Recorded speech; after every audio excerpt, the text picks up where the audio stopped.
You know that feeling, like you're being pulled in, I don't know, a dozen different directions all at once? Oh, absolutely. One part of you is just desperate for rest. Another is like, no, I got to be productive. Then there's connection.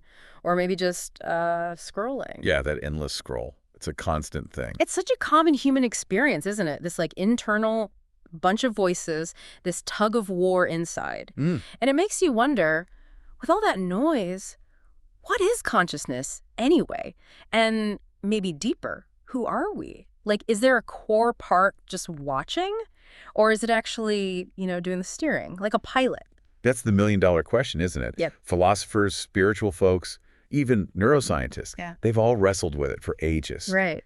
And it feels especially relevant now with everything fighting for our attention. We feel like we're just passengers, or maybe frantically trying to grab a steering wheel with 100 hands. Exactly. So that's what this deep dive is all about today. We're going into this really amazing analogy from ancient wisdom. It's from the Katha Upanishad. A foundational text, Yeah. from Indian philosophy. And it gives this incredible framework for understanding our inner workings. Honestly, once you kind of get it, it might really change how you see things day to day. And it's not just some dusty old idea. It's practical. The Katha Upanishad, its chariot analogy, it's like a mental map. A map. How so? Well, it helps you tell apart the different bits of yourself, what's doing what. It gives you a kind of roadmap towards maybe more control, more purpose, maybe even peace. Okay, I like the sound of that. Yeah, and the insights we're digging into, they come from an expert discussion that really picked apart this Upanishadic view. Yeah. Trying to bring it into a context we can actually relate to now. It's about cutting through the confusion. All right, let's get into it then. This chariot analogy, you said it's vivid, and yeah, once you hear these things, they stick with you. They really do.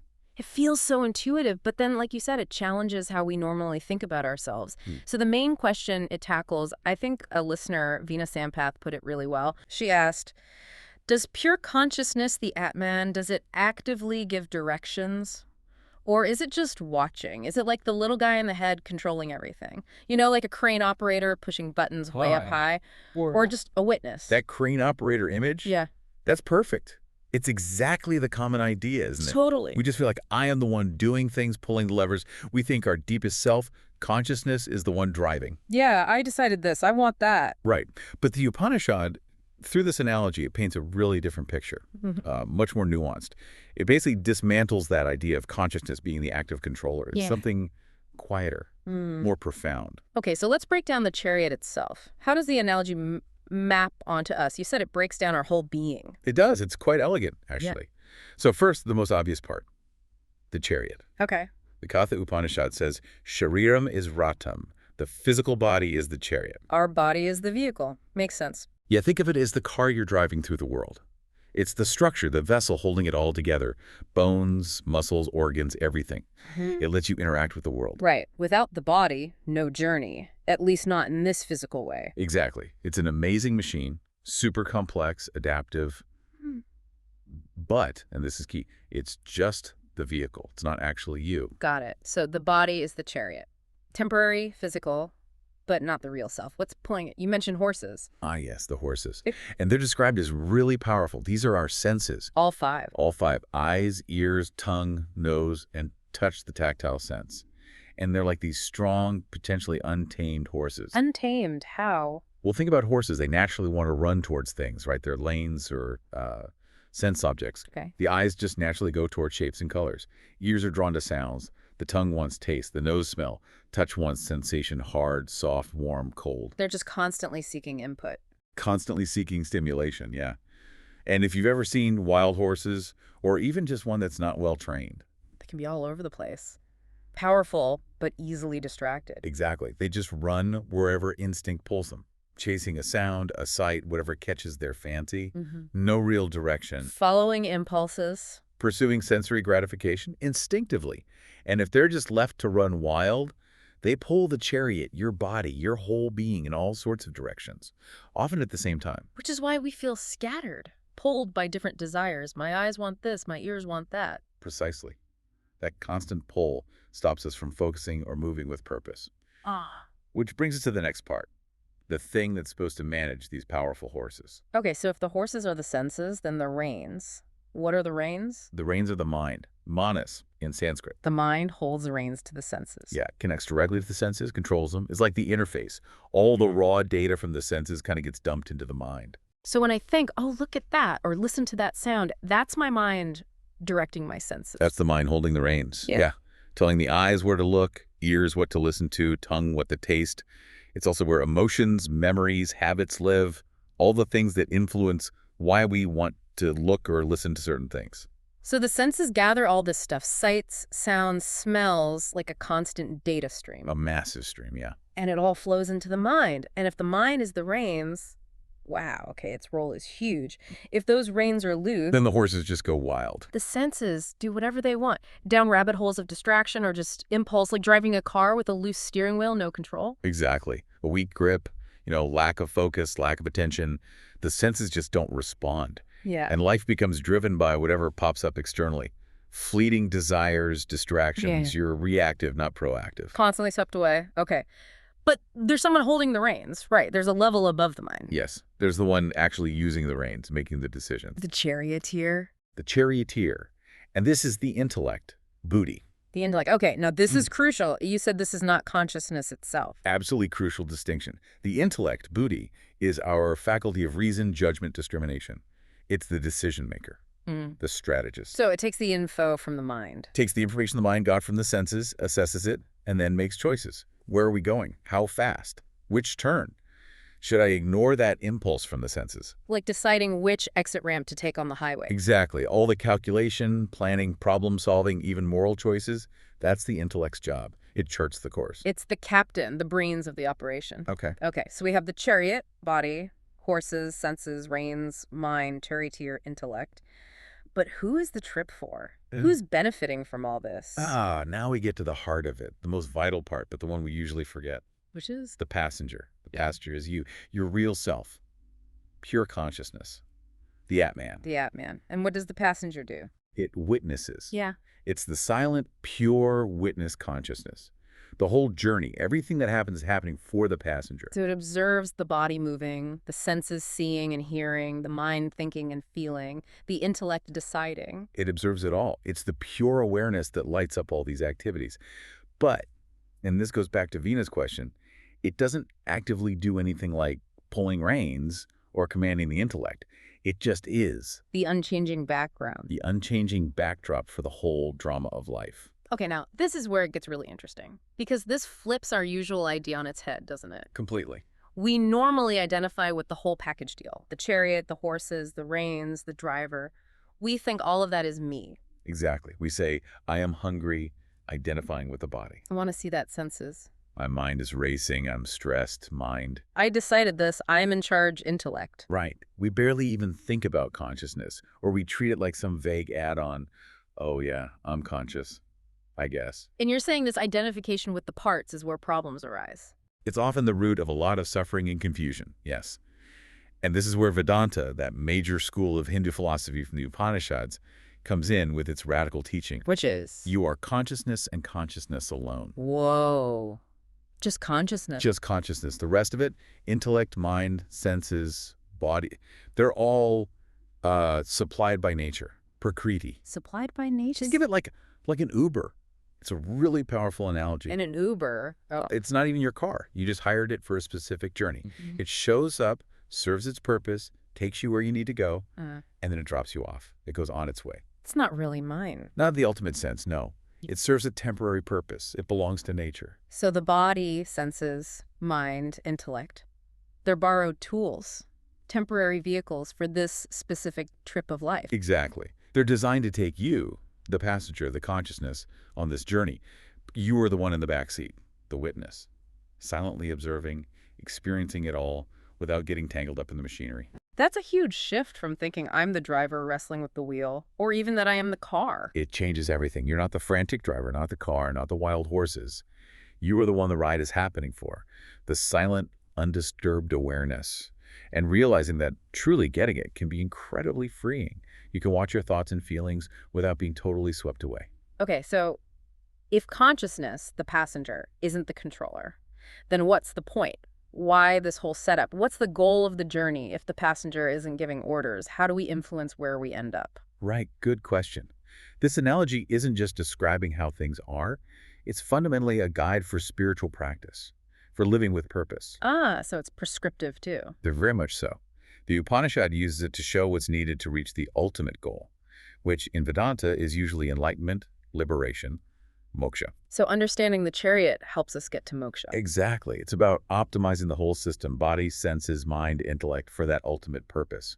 Realizing your true nature is that pure, unwavering consciousness. Okay, so it's about training the components to work together properly towards that goal. Self-mastery. Where does the training start? It starts with disciplining the senses, getting those And trained horses. trained horses, right? We said the senses have their own kind of autonomous intelligence, right? They naturally go for certain things, pleasant things, familiar things, even if they aren't actually good for us in the long run. Yeah, like wanting that extra piece of cake, even when you know you'll regret it. Precisely. But they can be guided, trained, Yeah. redirected. The practice is about consciously training our eyes, ears, tongue, and so on to perceive and even like what is beneficial Beneficial for. for spiritual growth, for overall well-being, instead of just following raw instinct or old habits, old programming. So like curating what we let in, being really intentional about our sensory diet. That's a great way to put it, a sensory diet. Instead of letting the horses drag you to every shiny object or temptation. You teach them to follow the path you've chosen. Exactly. It's a deliberate choice about what enters your consciousness. Yeah. Otherwise, untrained senses just follow instinct, past conditioning. They might not lead you where you actually want to go, spiritually or even just in daily life. Leads to impulse buys, overeating, endless distraction. Constant craving for the next hit of external gratification. By disciplining them, maybe through mindful eating, choosing media consciously, or practices like pratyahara, withdrawing the senses in meditation, you start to reclaim your energy and focus. The senses become tools, not masters. Okay, so train horses. What about the reins? The mind. Right, the mind. Think about that loose steering wheel again. If the reins are slack, if the mind isn't holding firm, The horses won't obey, the senses will just wander off. and the mind itself gets scattered, pulled everywhere by thoughts, emotions, distractions. This sounds exactly like what people talk about with mindfulness today. Is it the same thing? It literally is. What we call mindfulness now, that's this ancient concept. In the Upanishad, Yamaraja tells Nachiketa about samanaska. Samanaska. Yeah, it means mindfulness, attention. The ability to keep the mind present, focused, aware of what's happening now, instead of drifting into the past or future or getting lost in distractions. And modern psychology is catching up to this. Absolutely. Positive psychologists are finding just how much depends on attention. It shapes how we see things, how we feel, our relationships, even love. How so? Well, think about it. What you love, who you love. It's deeply tied to where you put your attention. The more you attend to something or someone, the more connection, sympathy, understanding grows. Huh. Never thought of it that way. So strengthening the mind means making it mindful. Holding those reins firmly allows for deliberate direction, not just random wandering. Okay, so disciplined senses follow a mindful mind, reduces the inner chaos. But then the charioteer, the intellect. Even if the mind is focused and the senses are trained, if the driver doesn't know where to go. You're still lost, exactly. How do you train the intellect, the buddhi? Yeah. The Upanishad says it needs to be vijnanavan. Vijnava. Filled with the right knowledge, discriminative knowledge, deep understanding, wisdom. This is where teachings like Vedanta itself come in. It's about cultivating viveka, Viveka. the ability to discriminate, to tell the difference between what's real and unreal, permanent and temporary, helpful and harmful. What we do in Vedanta is exactly this. We're training the intellect, the driver. Giving it the right coordinates, the right data. Precisely. So it understands the true nature of reality, your place in it. It's like putting the correct destination into the Uber app. Ah, okay. If you put in the wrong address, even the best driver takes you to the wrong place. And in life, that wrong place can mean a lot of suffering, a lot of wasted time and energy. If the intellect isn't guided by Vijnana, by this right knowledge, it can make decisions that lead you way off course, even if your mind is sharp and your senses are controlled. So an intelligent person without wisdom can still mess up badly. Oh, absolutely. History is full of examples. Only with a charioteer filled with Vijnana, this higher understanding, can you, the passenger, reach that ultimate goal of enlightenment. So, back to Vina's question then. The controlling is done by the intellect, not consciousness. The actual steering, decision-making, yes, that's the intellect's job.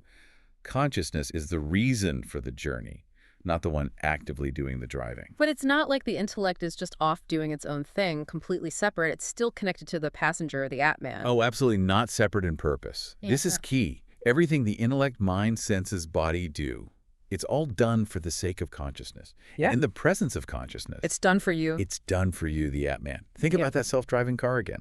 The AI drives, maybe really well, Right. but the AI isn't the passenger. You are. The AI drives for you because you wanted to go somewhere. The whole system, including that powerful intellect, exists to serve the passenger's purpose, the passenger's experience and ultimate journey. The intellect is an amazing tool, but it's a tool for the passenger. Wow. It really is like this ancient but incredibly sophisticated operating system for being human. It makes so much sense of why things feel the way they do inside. And you mentioned this has even deeper roots in something called Samkhya philosophy. That's right. The chariot analogy fits beautifully within the framework of Samkhya, which is one of the oldest, most influential Indian philosophies. Okay, tell us about Samkhya. Samkhya basically says there are two fundamental ultimate realities. Just two. Two. What are they? First, there's Purusha. That's pure consciousness. That's you, the witness.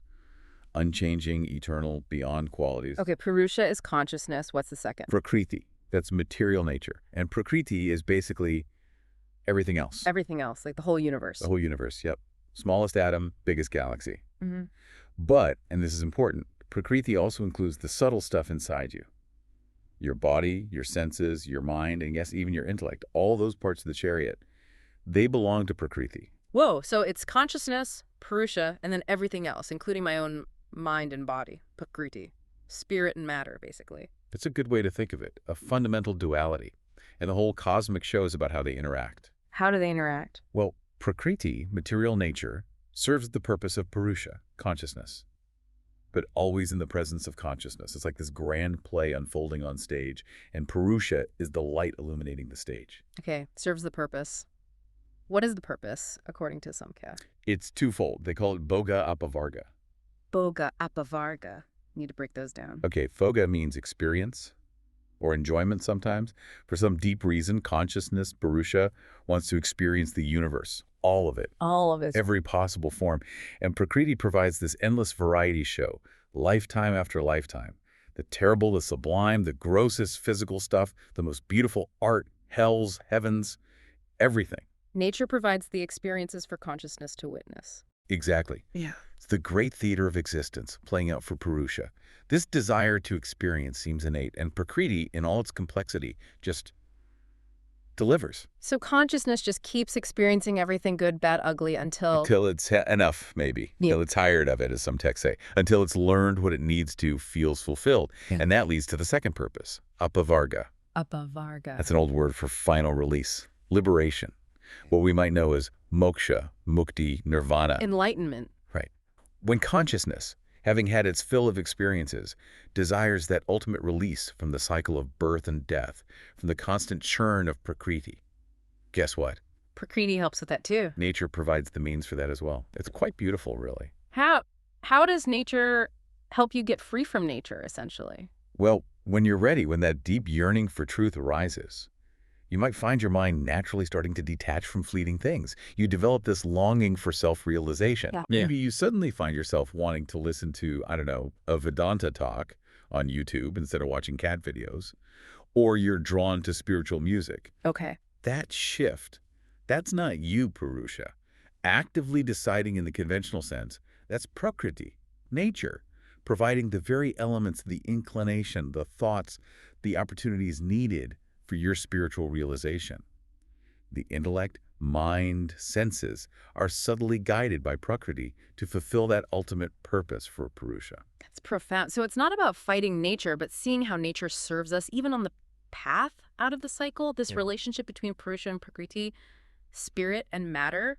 It sounds like they really meet each other. They absolutely do. And Samkhya has another classic metaphor for this. Yeah. The lame man and the blind man. Okay, the lame man and the blind man. How does that work? Imagine they're in a dangerous forest.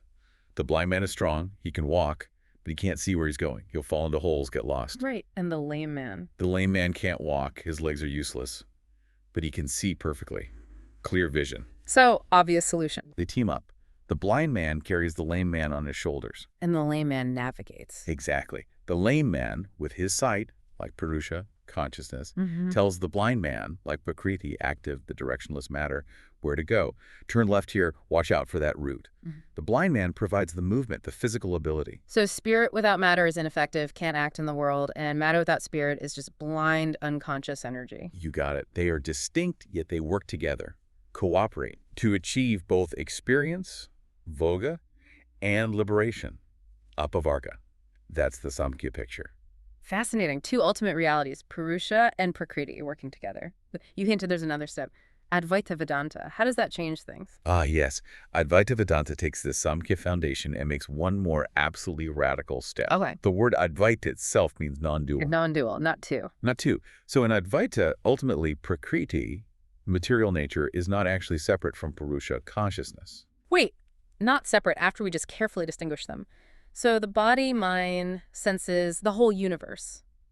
It's not different from consciousness. Ultimately, no.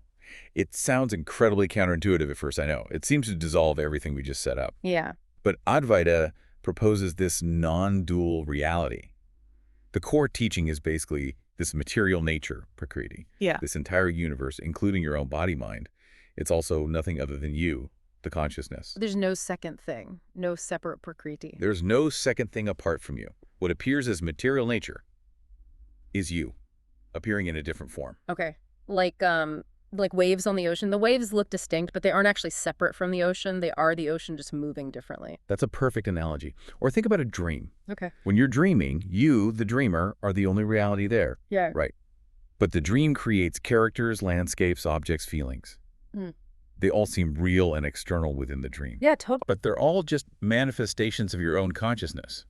When you wake up, you realize, oh, the whole thing was just me. Ah, I see where you're going. Advaita says the same about waking reality. You alone appear as this universe. You are appearing to yourself as this universe. It's the ultimate non-duality. So every experience, every object, every thought, it's all consciousness manifesting as that. It's all consciousness appearing as everything. There's no truly separate external material world that consciousness is looking at. It's all happening within, or rather, it is consciousness. It dissolves the observer and the observed. Exactly. Leading to this profound sense of unity, interconnectedness, freedom from the illusion that we're separate little fragments. Wow. Okay. That is mind-bending. But it makes the passenger idea even deeper. You're not just observing the Uber ride. You are the Uber ride. Mm. And the driver, the car, the road, the destination, all appearing as you, the one consciousness. The implications are huge. If everything is ultimately me, then there's no real other to fight or fear. It simplifies everything down to one, indivisible reality. All the complexity of the chariot, the driver, horses, reins, body, they're just appearances. Temporary forms of the one, non-dual consciousness. Mm-hmm. And realizing that, they say, leads to universal love, fearlessness, deep peace. Your true nature is infinite, boundless, free. What an incredible arc. From feeling pulled apart to understanding the inner chariot to the partnership of Purusha and Prakriti and finally to everything just being consciousness. It's a profound journey of understanding, laid out in these ancient texts. It really gives such a clear yet deep framework. We started with that feeling of being pulled in different directions, right? Asking who we really are. Mm. And what we found through this deep dive is that our identity isn't the body, the chariot. It's not the senses, the horses, not the mind, the reins, not even the intellect, the amazing driver. Those are all essential tools, incredible instruments for the journey. But they're temporary, supplied by nature, as the Uber analogy suggested. Our true self, the Atman, is that peaceful, unchanging witness consciousness, the silent passenger. Everything unfolds for that passenger. And the intellect, the driver, makes the choices, steers, but does it for us, in our presence, illuminated by our awareness. Then Samkhya showed us the grand partnership, Purusha and Prakriti, consciousness and nature, working together for experience and release. And Advaita took it to that ultimate non-dual place. No separate nature. You, consciousness, aren't just in the universe. You are the universe appearing as everything. So here's something to mull over, maybe. If the universe and even your own inner workings, body, senses, mind, intellect, if it's all ultimately acting for you, the pure consciousness, Yeah. what does that change? What new perspective or, I don't know, purpose does that give to your everyday life, your choices? If every single moment, every sight, sound, thought is really a manifestation of your own consciousness experience for you, how does that shift your relationship with it all? Maybe just notice today those times when your intellect is driving, making decisions, planning, and then just for a second, remember the silent observer within, that quiet, always there witness, the real you for whom it's all happening. What might you choose differently, realizing the whole play is, in essence, for you and maybe even by you?